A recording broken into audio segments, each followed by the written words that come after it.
Hello and welcome back. In this video, we'll look at the concept of linear dependence and uh, linear dependence and independence. So, the idea here is that let's say we have a set of vectors, and these vectors are labeled as x1, x2, and up to xn.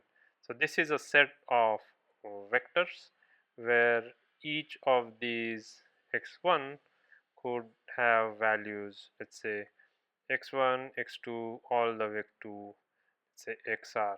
If you remember, uh, when we talked about neural networks in the previous videos, we had this written as p, and then we would have p1 to pr and so on. So let's say we have a set of vectors. Now these vectors are said to be linearly dependent, so they are said to be linearly dependent if they satisfy the following condition: ax1 plus a1x1 plus a2x2 plus anxn is equal to 0. So in this particular equation, if the values for all the a's that we have, that is a1, a2 all the way up to an, if they are all non-zero, then we say that the set of vectors that we have here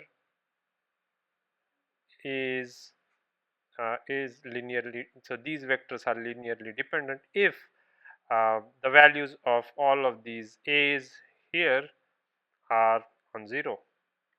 And what that means is, one thing is that uh, each even if we take one of the vectors, then we can use that vector to sort of uh, get the values in other vectors. So one vector can be expressed as a linear combination of other vectors, and that will be clear when we look at this example. Let's say if we have a vector which is 1 2, and if we have another vector which is 2 4.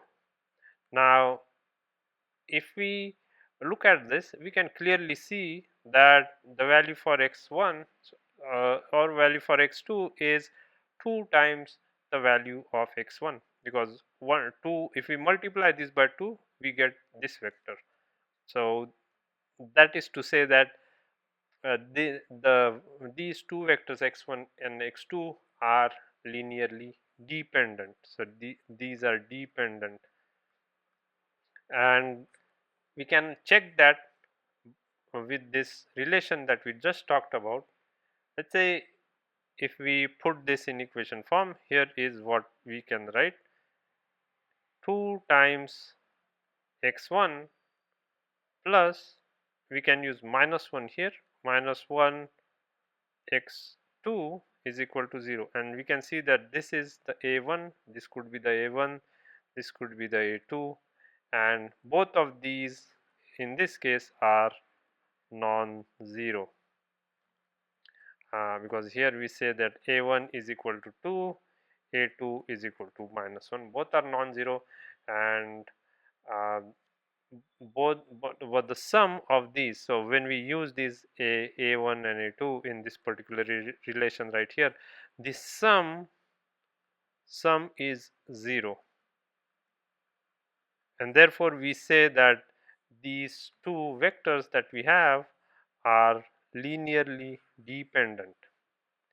And likewise, I've probably already guessed, there is also concept of linear vectors that are not linearly dependent. So we say that linear independence.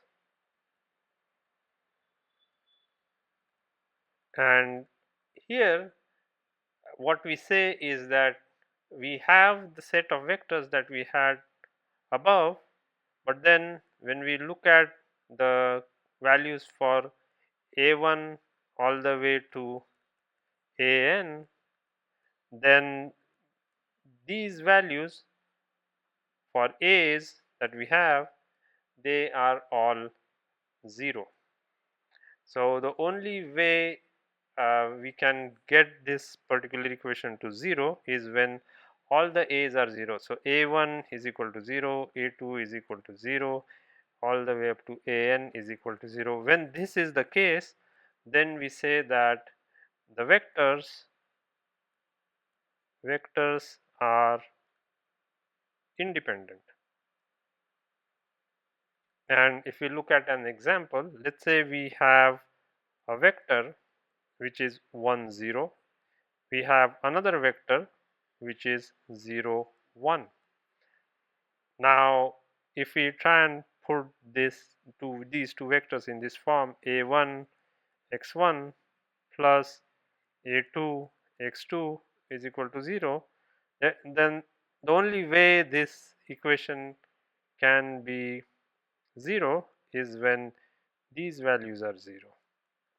And we can show that by plugging in the values. So if we say a1, we plug in the values for x1, we take the a2, plug in the values for x2, and they say that this is equal to 0, and then we solve for this. We say this becomes a1, so this is a1, and here we have a 0, then we have this would be 0, a2 into 0 is 0, a2 into 1 is a2, and this becomes 0. And now if we add these two, we get a1 plus 0 is equal to 0, 0 plus a2 is equal to 0, and so essentially what we are saying is that a1 is equal to 0, a2 is equal to 0.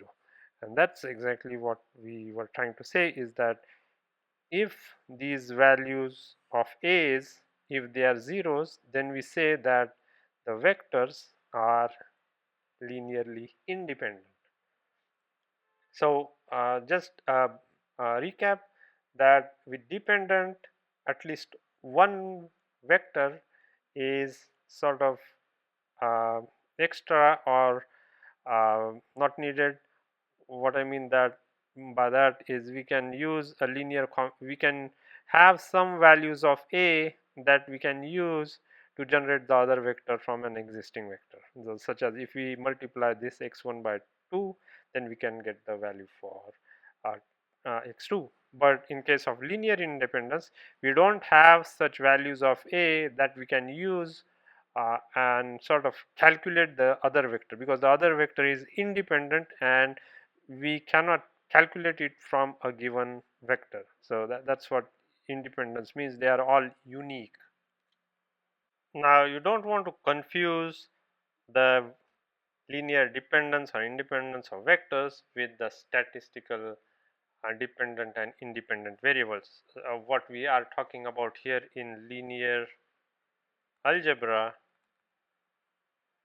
is vectors.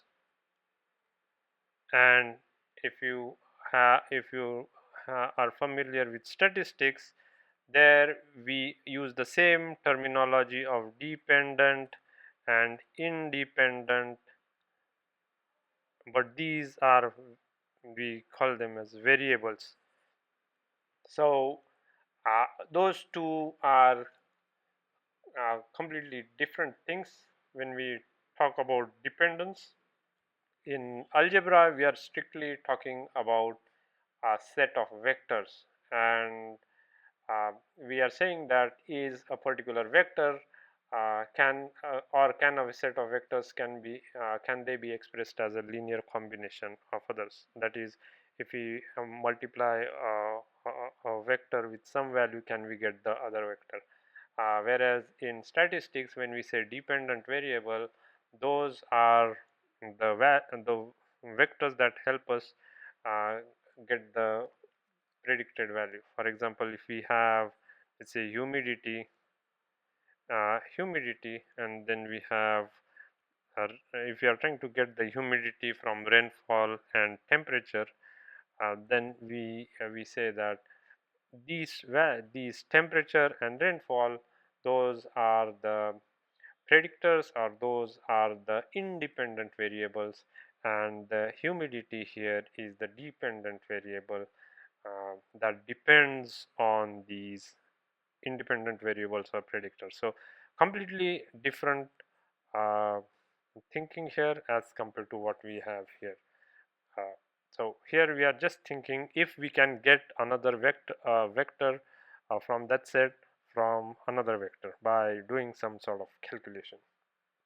And if you look at the plot here, we can see that this blue, this violet and green, those are the vectors which are linearly independent. So independent as in if we try and calculate, if we try to get these values, as we see here 0 1 1 0, we see that the coefficients of a1 and a2 are 0, and these are the most interesting vectors when we think of them in terms of neural networks, because if if these two vectors represent a feature each, then they bring in new direction for the new directions for the model to learn, and thus can help the model find interesting shapes to sort of separate the data points in that space of data points. And in this 2D case, we can see that because uh, these two vectors they are they are in different directions, we have this entire plane, 2D plane, to generate our W vector if we to find a decision boundary that works the best. Right? So briefly, when we are talking about these vectors, the more directions we have, the better it is. As opposed to that, if we have these two vectors with the dotted arrow and the red arrow, they both lie on the same line, and so the dotted arrow is simply a sort of scaled up version of the red arrow. That is to say that if we multiply this red arrow, here we have that value as 1 2, which I think we have here 1 2, and then the other vector is 2 4. We can get the other vector 2 4 by just multiplying this vector by 2, and so this vector 2 4 is linearly dependent on the vector 1 2, and so either having just one of them would be enough. Having them both is just having redundant data when we are thinking in terms of training a neural network. Now here are some easy tips to find if the two vectors, that if there are two vectors you're looking at, if they are linearly dependent or not. The one is using slopes.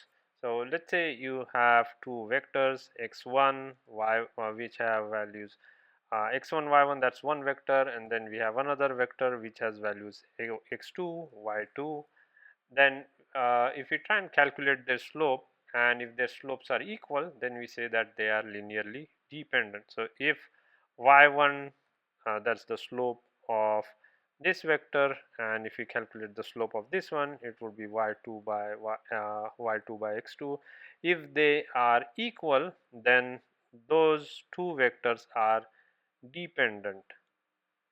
And so let's say if we look at an example that we just saw, a 1 2, and we have another vector 2 4. If we calculate the slope of this would be 2 by 1, that is going to be equal to 2, and then the slope of this one is 4 by 2, that again is equal to 2, and so the slope of both of these vectors is the same, and therefore we say that those two vectors are linearly dependent. We can also look at the determinant, or so determinant of two vectors. So if we put the two vectors in a 2 by 2 matrix, let's say m is equal to x1 y1, that's our first vector, x2 y2, that is our second vector.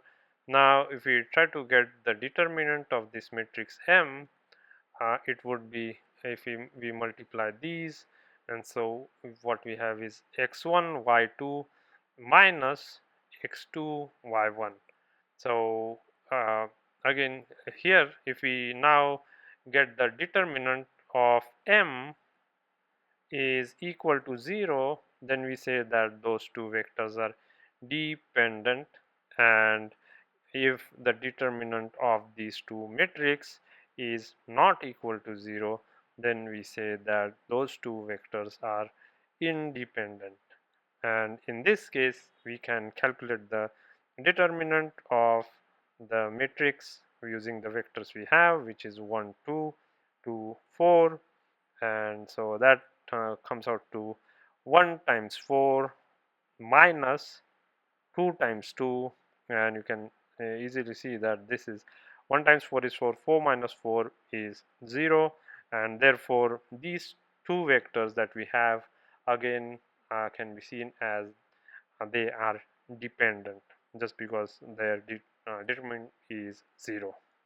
So now you're probably wondering, why do we care so much of this linear dependency of vectors? Why do we care about it?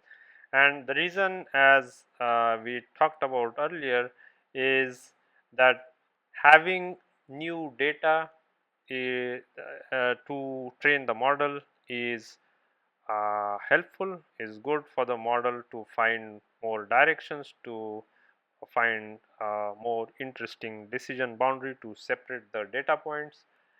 But if and that's the case when we have these new when the vectors are in different directions, so it has this entire plane to sort of find the decision boundaries. But if we have the data that is repetitive and that lies on the same line, then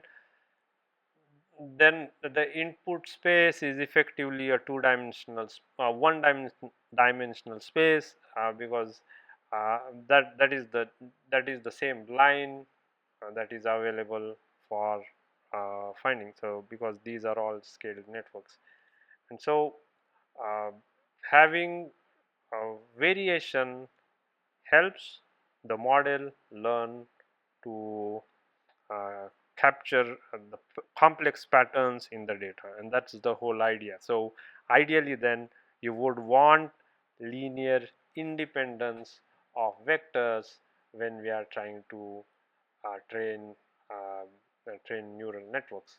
Now, having said that, another point I want to clarify with this linear dependence that we are talking about is when we say that the vectors, the set of vectors is this x1, x2 all the way up to xn. From neural networks or machine learning perspective, what we are used to thinking is that these x's are the features, right? These are the features. So these are the features, and we usually think of them as feature vectors, right? And so it's definitely a good idea to have these features that have some different information. For example, if I have rainfall in centimeters and if we have rainfall in inches, then these two are linearly dependent, because I can get the inches rainfall from centimeter rainfall. So any one of them would do, so we can drop the other one. And so in that context, this x would represent a column or a feature.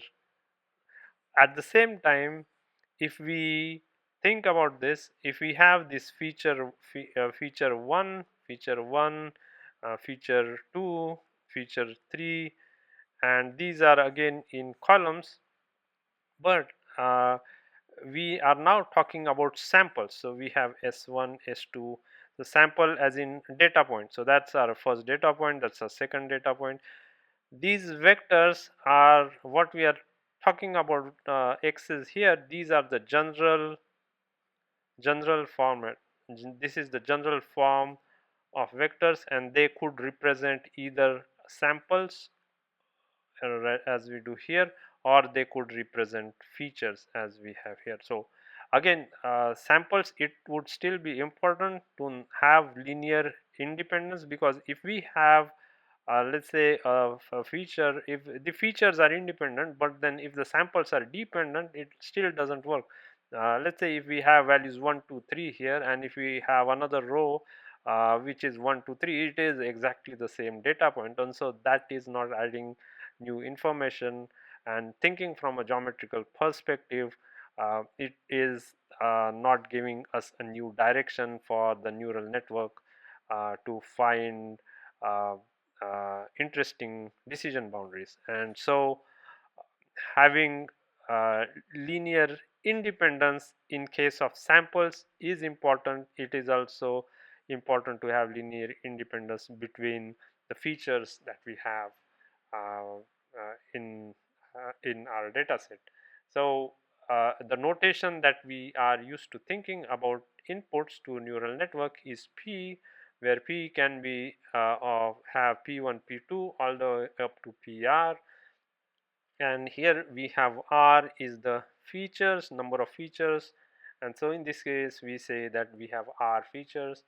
And when we put this and the shape of this, as we see, this is R by 1, we can put each of such P vectors in a matrix form, where we have this which is P1, which is this which is P2, and this which is PQ, right? And so that is now our so here input each input right here is so each of the PIs is a column vector where each value in the PI or P1 represents a feature. So that's just to avoid confusion. I remember I said that each of these P1s is a feature, but then when we are talking about this, we are talking about a general form for vectors, where the x's could represent either sample or they could represent of features. And another point is that these x could again be in the R space, the real number space, where uh, where these are numeric values, and here the other one was this could be in function uh, space that we saw in the previous video, where each vector that we represent can be a function such as a sine of t. And the form that we are using here for the x, it sort of is it's a more generalized for notation for representing vectors, which could mean anything. So I hope that in this video you got an intuition about why linear dependence or independence matters when we train neural networks, and how do we say, or how do we find out if the vectors that we have, that is if the features or samples that we have, are they dependent or are they independent.